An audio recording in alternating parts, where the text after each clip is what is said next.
ओम शांति।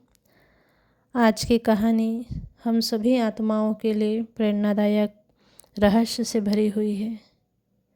आज की कहानी का टाइटल है जब यमदूत घर से खाली हाथ लौट गए। बहुत समय पहले रमेश नाम का व्यक्ति रहता था। वह बहुत साधारण ग्रस्त था, लेकिन उसकी एक आदत पूरे गांव में प्रसिद्ध थी। वह हर सुबह उठकर परमात्मा का स्मरण करता था, सभी के लिए शुभकामनाएं देता था और किसी न किसी की निस्वार्थ भाव से सेवा करता। एक रात यमलोक ने चित्रगुप्त ने यमराज से कहा, रमेश की आयु अब पूरी हो चुकी है। तभी यमराज ने 2 यमदूतों को आदेश दिया, जाओ उसकी आत्मा को लेकर आओ। यमदूत तुरंत पृथ्वी पर पहुँचे।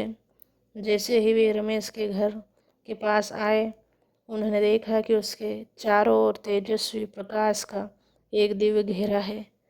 रमेश उस समय परमात्मा के स्मरण में बैठा था। यमदूत उस प्रकाश के भीतर प्रवेश ही नहीं कर पाए। उन्होंने कई बार प्रयास किया, लेकिन हर बार कोई अदृश्य शक्ति उन्हें पीछे धकेल रही थी। दोनों यमदूत आश्चर्यचकित होकर यमलोक वापस लौट आए। यमराज ने पूछा, तुम खाली हाथ क्यों लौटकर आ गए?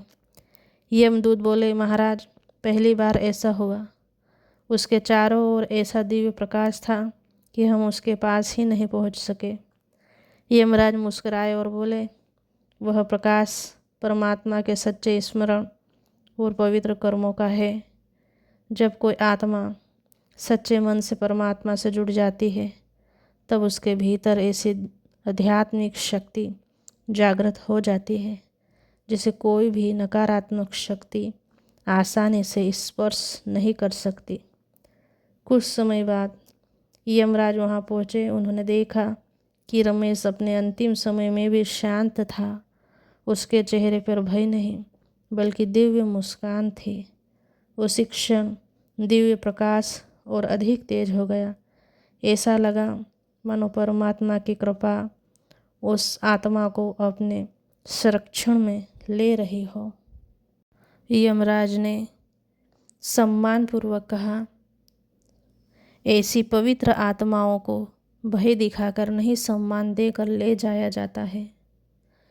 रमेश ने शांत मन से परमात्मा का स्मरण किया और उसकी आत्मा प्रकाश की ओर बढ़ गई। यमदूत यह दृश्य देखकर समझ गए कि मृत्यु से भी बड़ी शक्ति परमात्मा का सच्चा स्मरण, पवित्र जीवन और निष्काम सेवा है।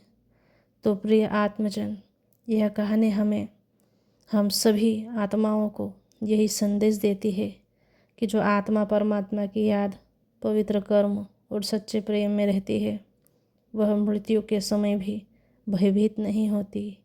उसका सबसे बड़ा सहारा परमात्मा की शक्ति बन जाती है।